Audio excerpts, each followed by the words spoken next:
In the previous class, we have discussed about how to use the selectable marker antibiotic resistance gene to find out the transformed cell with the gene of interest, which is actually known as nutrient selection. So what is nutrient selection is growing the bacterial cells in cultured medium and then testing with the antibiotics. So such process is a nutrient selection. Now nutrient selection is very complex and a cumbersome process. So very complex process, and that is the reason why we are having a facility of using other type of selectable markers. So the next type of selectable markers which we use in our DNA technology are the genes which code for the enzyme. First selectable marker is the genes which are antibiotic resistance genes. The second type of selectable markers which we can use is the genes coding for the enzymes. Now let's understand that process. Now here you can observe this is a PUC vector.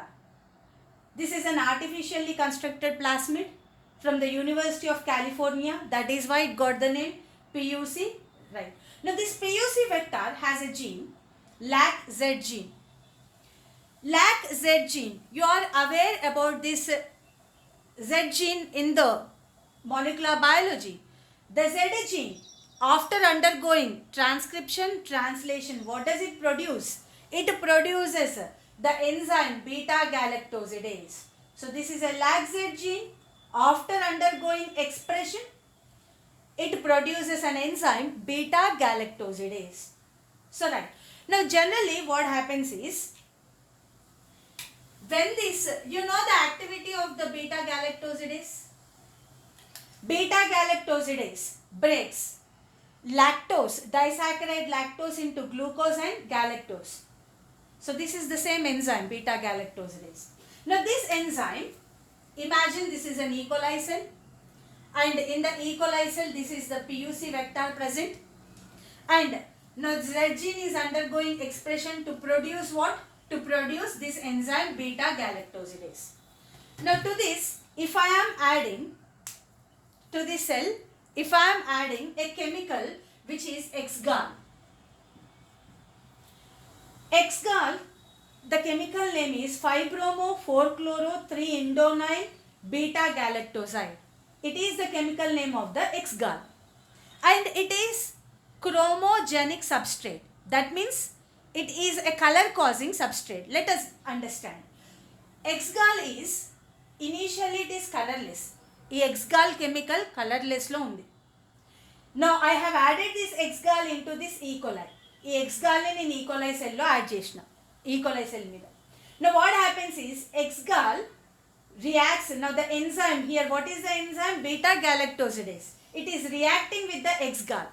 ఈ enzyme అట X-gal తో react అయ్యి దాన్ని break చేసినప్పుడు what is going to happen is, it is going to generate blue color. So when X-gal reacts with the enzyme, what is happening is a blue color is obtained. So that is why it is known as a chromogenic substrate. So when X-gal reacts with this enzyme, when the enzyme breaks this X-gal, it produces which color? Blue color. So that is why it is causing a color. That is why it is color causing substrate or chromogenic substrate. Now what is the use of this is, now we can use this concept to find out whether the transformed cell with the gene of interest is present or not. Let's see how is that. Now imagine here, so imagine what I am doing is, in the LAC-Z place, so this is a vector, right? PUC vector, and in the place of LAC-Z, at this place, I am cutting this region, and I am inserting the gene of interest.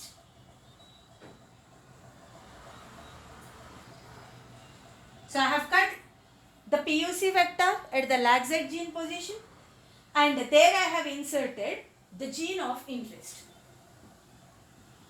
Now when I insert the gene of interest, so what happens? Will this PUC vector, could it able to produce, can this LAGZ gene could able to produce the beta galactosidase? The answer is no. Because of the insertion of the gene of interest, the LAGZ has got inactivated. అందుకే ఈ ప్రాసెస్ని insertional inactivation అంటున్నాం. Gene of interest insert చేయడం వల్ల ఇక్కడ ఏమైంది, lacZ activity పోయింది. It lost it the inactivate అయిపోయింది lacZ gene. It lost the activity. So that means what, because of the insertion of the gene of interest, the what got inactivated, LAGZ gene got inactivated. Now can this kind of the vector could able to produce the enzyme? The answer would be no. So let's see. Now here you can see the two cases. So this is one E. coli cell with unaltered vector. This is an unaltered vector having LAGZ gene. So ikkada unnadi LAGZ gene.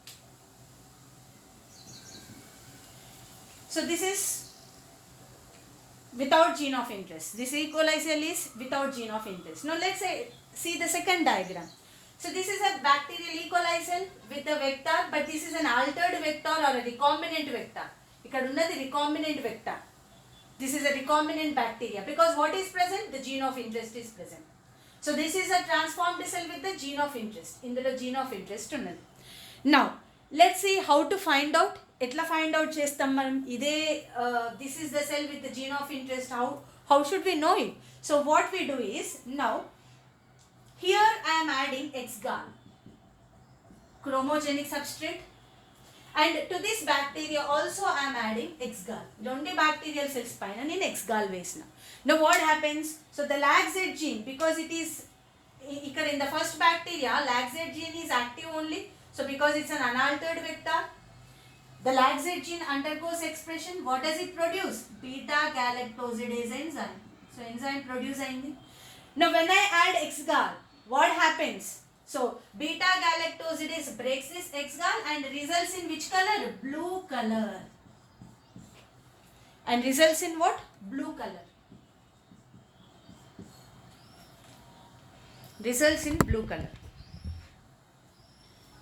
అంటే now I came to know that when I have added XGAL to this bacterial cell, the enzyme has broken this XGAL and what is the color obtained is blue color. And what does it indirectly telling that this vector, I mean in the cell, the gene of interest is absent. At the LAGZ gene position, is gene of interest there? No. That is the reason why the LAGZ gene is functioning and producing the enzyme, breaking the XGAL, and that is why creating blue color. So it gave me the hint that the gene of interest is absent in the first bacterial cell. So let's go with the second bacterial cell. So here I have added XGAL.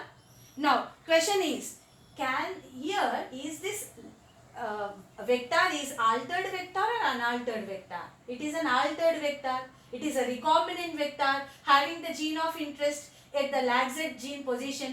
మరి ఇక్కడ ఏం జరిగింది? LAGZ gene inactivate అయ్యింది, ఇక్కడ break అయింది already. ఆ ప్లేస్లో ఇక్కడ ఎవరు వచ్చారు?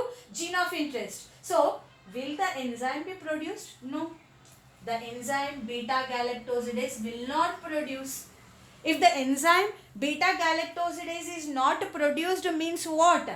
Means can this enzyme break the XGAL? అసలు ఎంజైమే ప్రొడ్యూస్ కాలేదు. So can the XGAL can be able to broken? No.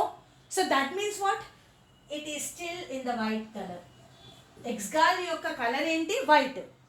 ఈ XGAL ఎంజైమ్తో రియాక్ట్ అయ్యి ఎంజైమ్ XGALని బ్రేక్ చేస్తే బ్లూ వస్తుంది, కానీ ఇక్కడ ఎంజైమ్ లేదు కదా, ఎందుకంటే ఇక్కడ జీన్ ఆఫ్ ఇంట్రెస్ట్ ఉంది LAGZ జీన్ ప్లేస్లో. కాబట్టి ఇక్కడ ఎంజైమ్ ప్రొడ్యూస్ కాదు, XGAL బ్రేక్ కాదు. So the colour, the white colour is remaining as it is. So there is no blue colour. So that means what? When you added XGAL to this bacterial cell, when the color is remaining as it is, no change, white color, that means this is the bacterial cell with the gene of interest.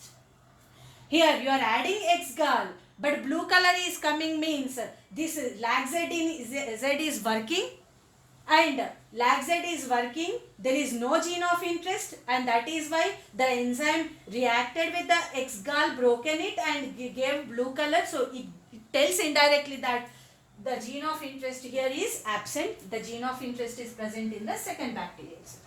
So this is another mechanism which is also known as a blue-white screening. So ee method ni blue-white screening అని కూడా అంటాం, or lag selection. So this particular method is known as blue-white screening or lag selection. So by using this type of a selectable marker also, we can find out the gene of interest containing bacterial cell.